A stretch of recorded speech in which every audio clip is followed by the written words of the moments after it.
ഡയറിക്കുറിപ്പുകൾ എന്നുള്ളതിലത്തെ ചോദ്യങ്ങളും ഉത്തരങ്ങളുമാണ്. അപ്പോൾ നമുക്കത് അപഗ്രന്ഥന ചോദ്യങ്ങളൊന്ന് നോക്കാം. ഡയറി കുറിപ്പുകൾ തയ്യാറാക്കേണ്ടത് എങ്ങനെ? ഒരു സാഹിത്യ രൂപം എന്ന നിലയിൽ ഡയറി കുറിപ്പുകളുടെ പ്രാധാന്യം വിശദമാക്കുക. ഇത് രണ്ടെണ്ണമാണ് അപഗ്രന്ഥന ചോദ്യങ്ങൾ. അതിൻ്റെ ഉത്തരങ്ങൾ നമുക്കൊന്ന് നോക്കാം. എങ്ങനെയാണ് ഡയറി കുറിപ്പുകൾ തയ്യാറാക്കേണ്ടത്?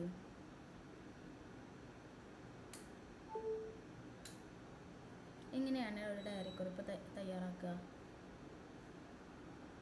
സത്യസന്ധമായും ആത്മാർത്ഥമായും എഴുതണം. അതുപോലെ തന്നെ ദിനചര്യകൾ ഉൾക്കൊള്ളിക്കേണ്ടതില്ല. മനസാക്ഷിക്ക് വിരുദ്ധമായി എഴുതരുത്. ഇതൊക്കെയാണ് ആദ്യത്തെ ഡയറി കുറിപ്പുകൾ തയ്യാറാക്കുമ്പോൾ നമ്മൾ ശ്രദ്ധിക്കേണ്ടത്. രണ്ടാമത്തത്, ഒരു സാഹിത്യ രൂപം എന്ന നിലയിൽ ഡയറി കുറിപ്പുകളുടെ പ്രാധാന്യം വിശദമാക്കുക. എന്തായിരുന്നു? പ്രസിദ്ധമായ യാത്രാ വിവരണ ഗ്രന്ഥങ്ങളെല്ലാം ഡയറി കുറിപ്പുകളുമായി രൂപം കൊണ്ടവയാണ്. ഡയറി കുറിപ്പുകളുടെ രൂപത്തിൽ എഴുതപ്പെട്ട ചെറുകഥകളും നോവലുകളുമുണ്ട്. ഇതാണ് അതിൻ്റെ ഉത്തരം. ഇനി അടുത്തത് അവതാരണ ചോദ്യങ്ങൾ നമുക്ക് നോക്കാം.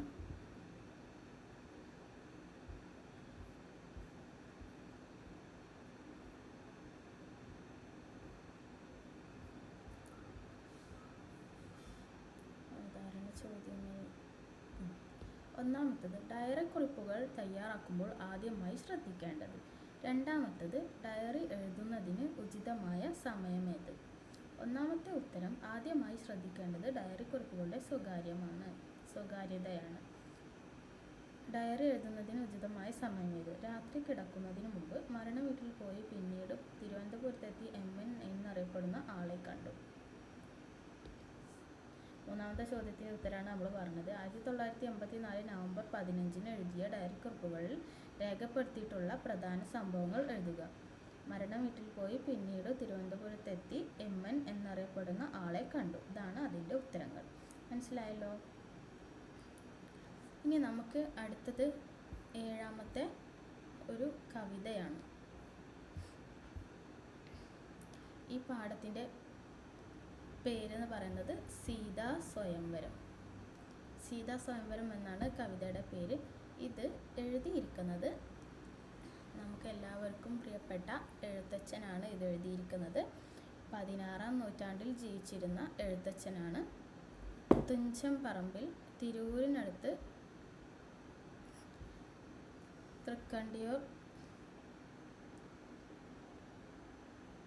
തൃക്കണ്ടിയൂർ ശിവക്ഷേത്രത്തിന് സമീപമുള്ള തുഞ്ചൻ പറമ്പിലാണ് അദ്ദേഹം ജനിച്ചതും വളർന്നതും. മലയാള ഭാഷയുടെ പിതാവാണ് അദ്ദേഹം. കാവ്യഭാഷയ്ക്ക് ഈടുറ്റ ഒരു നിലവാരം ഉണ്ടാക്കിയതാണ് അദ്ദേഹത്തിൻ്റെ സംഭാവന. മഹാകവി കുഞ്ഞുകുട്ടൻ തമ്പുരാൻ പറഞ്ഞിരിക്കുന്നത് നോക്കുക. എന്താണ്? നമുക്ക് എഴുത്തച്ഛനടുത്ത ഭാഷ ക്രമക്കണക്കെ ശരണം. കേരള സംസ്കാരത്തിൻ്റെ പിതാവായി കണക്കാക്കേണ്ടതും എഴുത്തച്ഛനെ തന്നെയാണ്. മലയാള ഭാഷയുടെ പിതാവും എഴുത്തച്ഛൻ തന്നെയാണ്. ഈ കവിതയുടെ അർത്ഥം ഒന്ന് നോക്കാം എങ്ങനെയാണെന്ന്. ആദ്യത്തേത്, ചന്ദ്രശേഖരൻ്റെ പള്ളിവിൽ കണ്ട് ആനന്ദം ഉൾക്കൊണ്ട രാമചന്ദ്രൻ വില്ലിനെ വന്ദിക്കുകയും വില്ലെടുത്ത് കുലക്കാമോ എന്ന് വിശ്വാമിത്രനോട് ചോദിക്കുകയും ചെയ്തു. എല്ലാം ആകുന്നത് ചെയ്തുകൊള്ളൂ, മടിക്കേണ്ടതില്ല. മാത്രമല്ല ഇതിനാൽ കല്യാണമേ സംഭവിക്കൂ എന്ന് മുനി ഉത്തരം നൽകി. ഇതാണ് ആദ്യത്തതിൻ്റെ ഉത്തരം. അർത്ഥം അടുത്ത വരികളിലേക്ക് പോവുകയാണെങ്കിൽ അതിൻ്റെ അർത്ഥം എന്താണെന്ന് വെച്ചിട്ടുണ്ടെങ്കിൽ, അത് കേട്ട് രാഘവൻ മന്ദഹാസത്തോടു കൂടി മന്ദം അടുത്തു ചെന്ന് നിന്ന് വില്ല് നോക്കി കണ്ടു.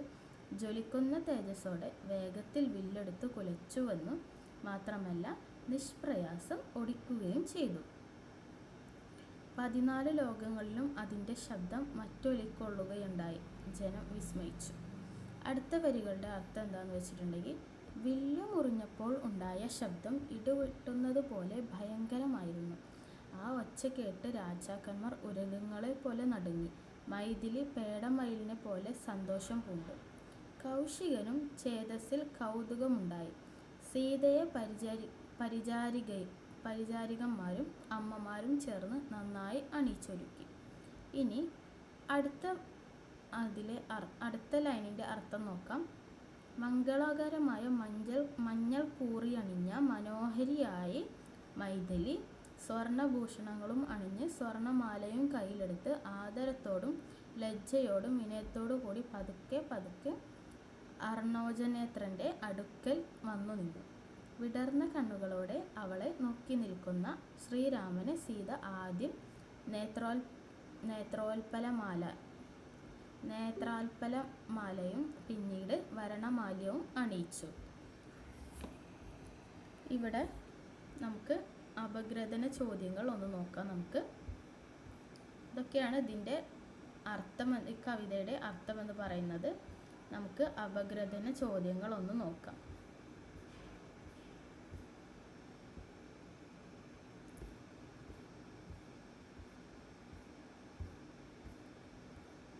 മൂന്ന് ചോദ്യങ്ങളുണ്ട് ഇതിൽ. മൂന്നാമത്തെ ചോദ്യം സാദൃശ്യം വ്യക്തമാക്കുക എന്നതാണ്. അതിൽ A, B, C എന്നിട്ട് 3 കൊടുത്തിട്ടുണ്ട്. ആദ്യം നമുക്ക് ആദ്യത്തെ ചോദ്യം നോക്കാം. എഴുത്തച്ഛൻ ശ്രീരാമനെ ഈശ്വരാവതാരമായി കരുതി എന്നു കാണിക്കുന്ന സൂചനകൾ പാഠഭാഗത്ത് നിന്ന് ഉദ്ധരിക്കുക. എന്താണ് അതിൻ്റെ ഉത്തരം? ഭക്തിയുടെയും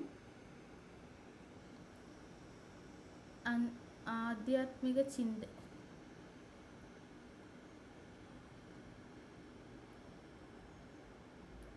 എന്തായിരുന്നു അതിൻ്റെ ഉത്തരം? ഭക്തിയുടെയും ആധ്യാത്മിക ചിന്തയുടെയും വഴിക്ക് കേരളീയരെ നയിച്ച കവിയാണ് എഴുത്തച്ഛൻ. ശ്രീരാമനെ വിഷ്ണുവിൻ്റെ അവതാരമായാണ് അദ്ദേഹം കരുതിയതും രാമായണത്തിൽ അവതരിപ്പിച്ചതും. ശിവൻ്റെ ദിവ്യചാപം വേറെയാർക്കും കുലയ്ക്കാനേ പറ്റാത്തത് ശ്രീരാമൻ ഒടിച്ചു. ഇത് അദ്ദേഹം ചെയ്തതാവട്ടെ ജിതശ്രമമായിട്ടും വില്ലെടുക്കുന്നത് ജ്വലിച്ച തേജസ്സോടെയാണ്. വില്ലൊടിച്ച ഒച്ച ഈരേഴു ലോകങ്ങളിലും മറ്റൊലി കൊള്ളുന്നു. ജനം അത്ഭുതപ്പെടുന്നു. ഇതാണ് ആദ്യത്തെ ചോദ്യത്തിൻ്റെ ഉത്തരം. ഇനി രണ്ടാമത്തെ ചോദ്യം എന്താണെന്ന് വെച്ചിട്ടുണ്ടെങ്കിൽ, വിസ്മയപ്പെട്ടു ജനം വിസ്മയിക്കാൻ കാരണം എന്താണ്? 5000 കിങ്കരന്മാർ ബന്ധപ്പെട്ടു ചുമന്നുകൊണ്ടുവന്ന ചന്ദ്രശേഖരൻ്റെ പള്ളിവില്ല് ഇതുവരെ അനേകം രാജാക്കന്മാർ ശ്രമിച്ചിട്ടും തെല്ലൊന്നനക്കാൻ പോലും സാധിച്ചിരുന്നതല്ല. കേവലം ബാലനായ ശ്രീരാമൻ അത് നിഷ്പ്രയാസം എടുത്തുയർത്തി വളച്ച് ഞാൻ വലിച്ചതോടെ വില്ല് 2 കഷ്ണമായി. ഇതുകൊണ്ടാണ് ജനം വിസ്മയിച്ചത്. മനസ്സിലായല്ലോ? ഇനി അടുത്ത ചോദ്യം എന്താണെന്ന് വെച്ചാൽ സാരസ്യം വ്യക്തമാക്കുക. ആദ്യത്തത്, വില്ലെടുക്കാമോ കുലച്ചിടാമോ വലിക്കാമോ ചൊല്ലുകെന്നു കേട്ടു ചൊല്ലിനാൻ വിശ്വാമിത്രൻ. എല്ലാമാകുന്നതു ചെയ്താലും മടിക്കേണ്ട, കല്യാണി ഇതുമൂലം വന്നു കൂടിയിടുമല്ലോ. എന്തായിരുന്നു അതിൻ്റെ അർത്ഥം? ത്രയംബകം കണ്ടപ്പോൾ ശ്രീരാമന് സന്തോഷമുണ്ടായി. തൻ്റെ സിദ്ധികൾ തെളിയിക്കാൻ പറ്റിയ ഒരായുധം കണ്ടതിലുള്ള ആനന്ദമായിരുന്നു അത്. വിശ്വാമിത്രൻ്റെ അനുമതിക്കായി വില്ലെടുക്കാമോ കുലയ്ക്കാമോ വലിക്കാമോ എന്ന് ചോദിച്ചപ്പോൾ ശ്രീരാമൻ്റെ അച്ചടക്കവും വിനയവും ധ്വനിക്കുന്നു. ഞാൻ കെട്ടാതെയാണ് വില്ല് സൂക്ഷിക്കുന്നത്. പ്രയോഗിക്കേണ്ട അവസരത്തിൽ വളച്ച് ഞാൻ കെട്ടുന്നതിനാണ് വില്ല് കുലക്കുന്നത് എന്നു പറയുന്നത്. ഞാൻ വലിച്ചുവിട്ട് അയവ് പരിശോധിക്കുകയാണ് അടുത്ത പരിപാടി. ഇതൊക്കെ തനിക്കാവുമെന്നതായാണ് ശ്രീരാമൻ്റെ വിശ്വാസം. എല്ലാം ആകുന്നത് ചെയ്തുകൊള്ളൂ, മടിക്കേണ്ടതില്ല എന്ന് മുനി മറുപടി പറഞ്ഞു. ഈ വില്ലെടുത്ത് പ്രയോഗിക്കുന്നവന് മാത്രമേ സീതയെ ലഭിക്കൂ എന്ന് ജനകൻ പറഞ്ഞിരുന്നതും വിശ്വാമിത്രൻ്റെ വാക്കുകളിൽ ധ്വനിക്കുന്നുണ്ട്. കല്യാണം എന്ന പദത്തിന് മംഗളം, വിവാഹം എന്നീ 2 അർത്ഥങ്ങൾ ഇവിടെ സംഗതമായി ഭവിക്കുന്നു. മനസ്സിലായല്ലോ? അതാണ് ആദ്യത്തേൻ്റെ ഉത്തരം. ഇനി അടുത്തത് ബി എന്ന് പറയുന്നത്, ഇടിവെട്ടിടും വണ്ണം വിൽമുറിഞ്ഞൊച്ച കേട്ടു നടുങ്ങി രാജാക്കന്മാരുംഗങ്ങളെ പോലെ മൈഥിലി മയിൽപ്പേട പോലെ സന്തോഷം പൂണ്ടാൾ. അതെന്താണ് പറയുന്നത്? വില്ലു മുറിഞ്ഞപ്പോൾ ഇടിവെട്ടുന്നത് പോലെയുള്ള ഒച്ചയാണ് ഉണ്ടായത്. ഇത് കേട്ട് രാജാക്കന്മാർ സർപ്പങ്ങളെ പോലെ നടുങ്ങിപ്പോയി. മൈഥിലിക്കാകട്ടെ മയിൽപ്പേടയെ പോലെ സന്തോഷമുണ്ടായി. വില്ലു മുറിഞ്ഞ ഒച്ചയെ ഇടിവെട്ടിനോടും രാജാക്കന്മാരെ ഉരഗങ്ങളോടും സാദൃശ്യപ്പെടുത്തിയിരിക്കുന്നു. മൈഥിലിയെ മയിൽപ്പേടയോടാണ് സാദൃശ്യപ്പെടുത്തിയിരിക്കുന്നത്. ഒന്നിനൊന്നോട് സാദൃശ്യം ചൊന്നാലുപമയായത് എന്ന ലക്ഷണപ്രകാരം ഇവിടെ അലങ്കാരം ഉപമ. ഇടിവെട്ട് കേൾക്കുമ്പോൾ പാമ്പുകൾക്ക് നടുക്കമുണ്ടാകുമെന്ന് കവി സങ്കല്പനം. അതുപോലെ മയിലുകൾ നൃത്തം വെക്കുന്നതും ഇടിവെട്ട് കേൾക്കുമ്പോഴാണ്. ഒരു മയിൽപ്പേടയ്ക്കു വേണ്ടി അനേകം ആൺമയിലുകൾ അംഗം വെട്ടാറുണ്ട്. ആ യുദ്ധത്തിൽ ജയിക്കുന്നവനെയാണ് പെൺമയിൽ ഇണയായി സ്വീകരിക്കുന്നത്. മയിലുകളുടെ ഇരയാണ് ആര്? പാമ്പുകൾ. ശ്രീരാമനെ ആൺമയിലാക്കി സങ്കല്പിച്ചാൽ ഉരഗങ്ങളെ രാജാക്കന്മാർ എത്ര നിസ്സാരന്മാർ! അവർ നടുങ്ങി എത്ര സ്വാഭാവികം! പേടമയിൽ വീരതയാർന്ന ഇണയെ കിട്ടിയതിൽ ആഹ്ലാദിക്കുന്നത് എത്ര ഉചിതം! മനസ്സിലായല്ലോ. ഇനി അടുത്തത് സി എന്ന് പറയുന്നത് അർണോജനേത്രൻ മുമ്പിൽ സദർപ്പം വിനീതയായി വന്നുടൻ നേത്രോൽപല മാലയുമിട്ടാൾ മുന്നേ പിന്നാലെ വരണാർത്ഥ മാലയുമിട്ടിടിനാൾ. എന്താന്ന് വെച്ചിട്ടുണ്ടെങ്കിൽ സീത വിനയത്തോടും ലജ്ജയോടും കൂടി ശ്രീരാമനെ വീക്ഷിച്ചു. പിന്നീട് വരണമാല അണിയിച്ചു. അർണോജനേത്രൻ എന്ന പ്രയോഗത്തിലൂടെ ശ്രീരാമൻ്റെ സൗന്ദര്യവും മനോഹരിയായ മിഥിലാകുമാരിയോടുള്ള ചേർച്ചയും ധ്വനിപ്പിക്കുന്നു. ആദ്യമായി വരൻ്റെ മുമ്പിലെത്തിയപ്പോഴുണ്ടായ ലജ്ജയും ഭർത്താവാണല്ലോ എന്നോർത്തുണ്ടായ വിനയവും സൂചിപ്പിച്ച് ഒരു കുലങ്കനയെ അവതരിപ്പിക്കുന്നു. വരണമാലയണിയിക്കുന്നതിനു മുമ്പ് നേത്രങ്ങളാകുന്ന കരിങ്കു വളപ്പൂക്കൾ കൊണ്ടുള്ള മാലയണിയിക്കുന്നതിലൂടെ ശ്രീരാമൻ ഇഷ്ടവരനാണെന്ന ഭാവവും സീതയുടെ സൗന്ദര്യവും വ്യഞ്ജിപ്പിക്കുന്നു. നേത്രത്തെയും ഉൽപ്പത്തെയും അഭിന്നമായി കൽപ്പിക്കുന്നതിനാൽ അലങ്കാരം രൂപകം. അവർണ്യത്തോടു വർണ്ണത്തിനഭേദം ചെൽകരൂപം എന്നു ലക്ഷണം. മനസ്സിലായല്ലോ. ഇതാണ് ഇതിൻ്റെ ഉത്തരങ്ങൾ. ഇനി അടുത്തത് പറയുന്നത് 8ാമത്തെ പാഠഭാഗമായ ഒരു ഉപന്യാസമാണ്. ഇത് എഴുതിയിരിക്കുന്നത് KP കേശവമേനോനാണ്.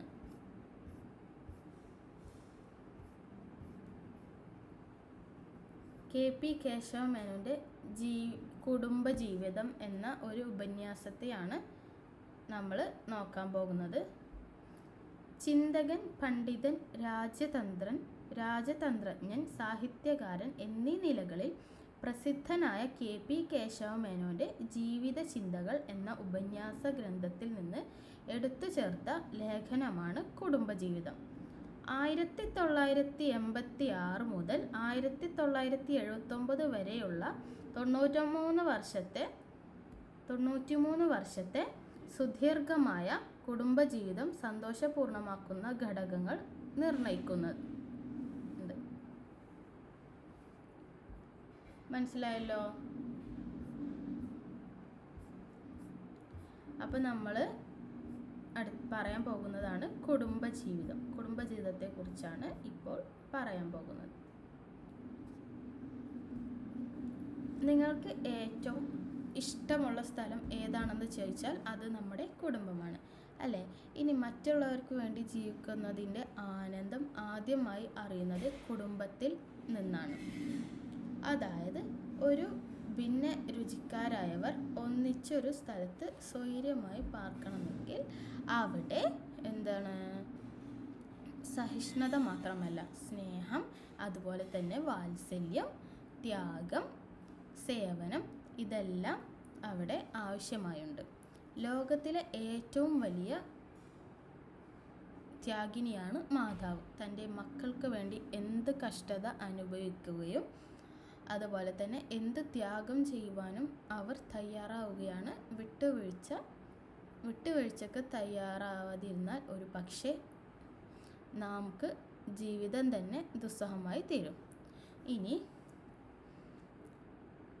ഭർത്താവിൻ്റെ വരവിലധികം ഭാര്യ ചെലവ് ചെയ്യുക അദ്ദേഹത്തിൻ്റെ കഴിവിൽ കൂടുതൽ ഓരോന്ന് ചെയ്യുന്നതിൽ അദ്ദേഹത്തെ നിർബന്ധിക്കുകയും കുഴപ്പത്തിനുള്ള ഒരു കാരണമാണ്. അതുപോലെ ഭാര്യമാരുടെ ന്യായമായ ആവശ്യങ്ങൾക്ക് പണം കൊടുക്കാതെ അവരെ ബുദ്ധിമുട്ടിക്കുന്ന ഭർത്താക്കന്മാരും ഉണ്ട്.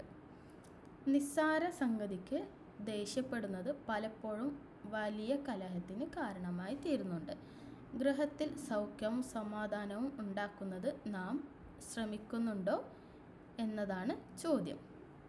വീട്ടിൽ ആരു തന്നെ വന്നാലും അവരെ ആദരവോടെ സ്വീകരിക്കേണ്ടത് നമ്മുടെ കടമയാണ്. അച്ഛനമ്മയും തങ്ങളെ എല്ലാവരെയും പോലെ ഒരുപോലെ സ്നേഹിക്കണമെന്ന് കുട്ടികൾക്ക് തോന്നലുണ്ടാവണം. കുട്ടികൾ വാത്സല്യപൂർവ്വം വളർത്തേണ്ടത് ആവശ്യം തന്നെയാണ്. എന്നാൽ അവരുടെ നടപ്പും പെരുമാറ്റവും വേണ്ട പോലെ നിയന്ത്രിക്കുകയും വേണം.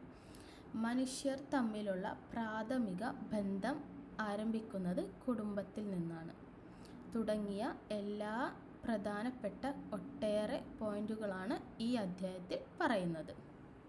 KP കേശവ മേനോൻ എഴുതി ചേർത്തിട്ടുള്ളത്. മനസ്സിലായല്ലോ? ഇതൊക്കെയാണ് ഈ കുടുംബജീവിതം എന്ന ഉപന്യാസത്തിൽ KP കേശവ മേനോൻ പറഞ്ഞിരിക്കുന്നത്. ഇനി നമുക്ക് ഒരു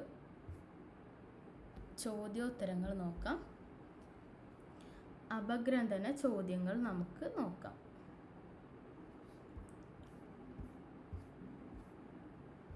അപഗ്രഥന ചോദ്യങ്ങൾ ഒന്ന് ശ്രദ്ധിക്കാം. കുടുംബത്തിൽ ഏറ്റവും അധികം ത്യാഗം അനുഭവിക്കുന്നത് ആരാണ്? ആരായിരുന്നു ഏറ്റവും അധികം ത്യാഗം അനുഭവപ്പെടുന്നത്? മാതാവ്, അല്ലേ? മാതാവാണ് ഏറ്റവും അധികം ത്യാഗം അനുഭവിക്കുന്നത്. നമ്മളെ കുടുംബത്തിൽ നിന്ന് ഏറ്റവും അധികം ത്യാഗം അനുഭവിക്കുന്നത് ആരാണ്? മാതാവ്. അടുത്ത ചോദ്യം, കുടുംബജീവിതം ദുസ്സഹമാകുന്നത് എപ്പോഴാണ്? ഭാര്യ ഭർത്താക്കന്മാർ വിട്ടുവീഴ്ചക്ക് തയ്യാറാകാതെ കുടുംബജീവിതം തയ്യാറാകാതാവുമ്പോഴാണ് കുടുംബജീവിതം ദുസ്സഹമാകുന്നത്. അടുത്തത്, കുടുംബജീവിതത്തിൽ നിന്ന് പഠിക്കുന്ന ആദ്യ പാഠം എന്ത്? മറ്റുള്ളവർക്ക് വേണ്ടി ജീവിക്കുന്നതിൻ്റെ ആനന്ദമാണ് നാം കുടുംബജീവിതത്തിൽ നിന്ന് പഠിക്കുന്ന ആദ്യ പാഠം. നാലാമത്തെ ചോദ്യം, കുടുംബജീവിതത്തിൽ നിന്ന് പഠിക്കുന്ന കുടുംബബന്ധത്തെ നിലനിർത്തുന്ന പ്രധാന ഘടകങ്ങൾ ഏതായിരുന്നു? സഹിഷ്ണുത, സ്നേഹം, ഇതൊക്കെയാണ് പ്രധാന ഘടകങ്ങൾ. അടുത്ത ചോദ്യം, സ്വാർത്ഥികളായ ഭർത്താക്കന്മാരിൽ കണ്ടുവരുന്ന ദുശ്ശീലങ്ങൾ സ്വാർത്ഥികളായ ഭർത്താക്കന്മാർ കിട്ടുന്ന പണത്തിൽ നിന്ന് കഷ്ടിച്ച് ചെലവ് മാത്രം കൊടുത്തിട്ട് ഷീട്ടുകളി, മദ്യപാനം, സിനിമ സർക്കിട്ട് തുടങ്ങിയ സൽക്കാരങ്ങളിൽ മുഴുകിപ്പോകുക. അടുത്തത്, അതിഥികളോട് പെരുമാറേണ്ടത് എങ്ങനെ? അതിഥികളോട് ആദരവോടെ വേണം പെരുമാറണം. അടുത്ത ചോദ്യം, സ്വഭാവ രൂപവൽക്കരണത്തിന് അസ്ഥിവാരമിടുന്നത് എപ്പോൾ? തന്നെ കുട്ടിക്കാലത്താണ് സ്വഭാവ രൂപവൽക്കരണത്തിന് അസ്ഥിവാരം ഇടുന്നത്. മനുഷ്യൻ്റെ പ്രാഥമിക ബന്ധങ്ങൾ എവിടെ തുടങ്ങുന്നു? മനുഷ്യൻ്റെ പ്രാഥമിക ബന്ധങ്ങൾ കുടുംബ ബന്ധത്തിൽ നിന്നാണ് തുടങ്ങുന്നത്.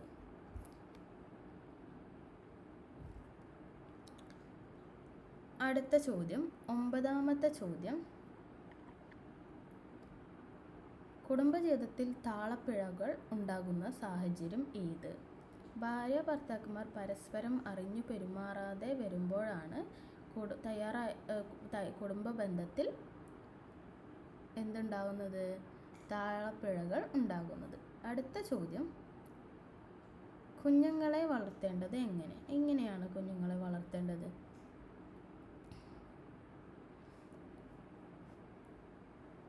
എങ്ങനെയാണ് വളർത്തേണ്ടത്?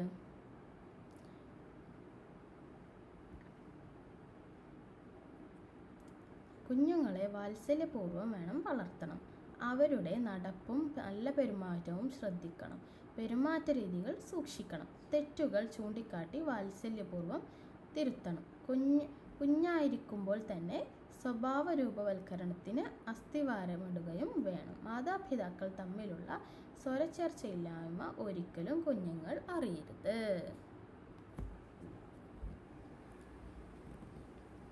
അടുത്ത ചോദ്യം, കുടുംബജീവിതത്തെപ്പറ്റി ലീൻ യുഡാങ്ങിൻ്റെ അഭിപ്രായം എന്ത്?